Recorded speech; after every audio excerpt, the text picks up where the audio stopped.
wabarakatuh. Perkenalkan, nama saya Tri Wulandari, NIM 86067594, Prodi PG PAUD, tugas 2, mata kuliah Filsafat Ilmu, UPBJJ, UT Bandar Lampung.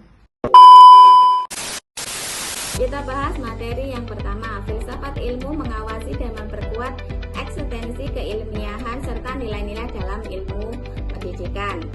Filsafat ilmu memiliki peran penting dalam menjaga keberadaan dan perkembangan ilmu pendidikan agar tetap menjadi ilmu yang ilmiah, sistematis, dan bernilai. Filsafat ilmu memiliki 3 aspek. Aspek yang pertama, aspek eksistensi, aspek keilmiahan, serta aspek nilai-nilai. Yang pertama, aspek eksistensi, membantu menjelaskan hakikat pendidikan seperti tujuan pendidikan, hakikat manusia sebagai peserta didik, serta hubungan antara guru peserta didik dan lingkungan. Yang kedua, aspek keilmiahan, mengarahkan pendidikan agar menggunakan metode ilmiah dalam memperoleh pengetahuan. Yang ketiga, aspek nilai-nilai, membantu pendidikan tetap berorientasi pada nilai moral, kemanusiaan, budaya, dan etika. Materi selanjutnya, pendidikan yang bermakna dan bernilai memperkuat perkembangan filsafat ilmu. Pendidikan yang bermakna adalah pendidikan yang mampu membentuk manusia secara utuh, baik aspek kognitif, efektif maupun psikomotorik.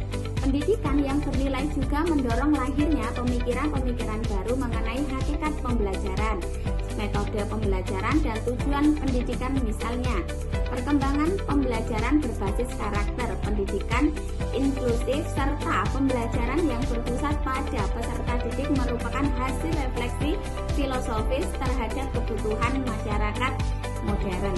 Materi selanjutnya, filsafat ilmu sebagai pisau analisis dalam persoalan pendidikan, karena digunakan untuk mengkaji dan membedah berbagai persoalan pendidikan secara mendalam melalui 3 aspek.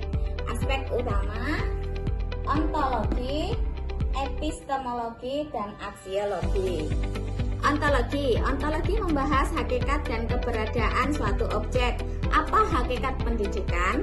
Apa hakikat peserta didik? Apa tujuan sebenarnya dari pendidikan? Epistemologi membahas cara memperoleh pengetahuan, bagaimana peserta didik belajar, metode apa yang digunakan oleh guru, bagaimana kebenaran pengetahuan yang diuji. Dan aspek yang ketiga, aksiologi membahas nilai dan manfaat ilmu. Untuk apa pendidikan diberikan, nilai apa yang harus diutamakan, dan bagaimana ilmu digunakan secara bertanggung jawab. Materi selanjutnya, contoh konkret penerapan filsafat ilmu dalam praktek pendidikan. Yang pertama, dalam kebijakan pendidikan. Penerapan filsafat ilmu terlihat pada kebijakan pendidikan yang menekankan pendidikan karakter dalam kurikulum, yang bukan hanya cerdas secara akademik. Yang kedua, dalam kurikulum. Kurikulum Merdeka merupakan contoh penerapan filsafat ilmu dalam pendidikan. Kurikulum ini menerapkan peserta didik sebagai subjek aktif pembelajaran. Secara epistemologi, pembelajaran tidak lagi berpusat pada guru, tetapi kesempatan peserta didik untuk mengeksplorasi pengetahuan melalui pengalaman dan proyek. Yang ketiga, dalam proses pembelajaran, guru yang digunakan metode diskusi, eksperimen, dan pembelajaran berbasis proyek menunjukkan penerapan filsafat ilmu. Guru tidak hanya memberikan informasi, tetapi membantu peserta didik menentukan pengetahuan sendiri melalui proses berpikir kritis dan pengalaman langsung.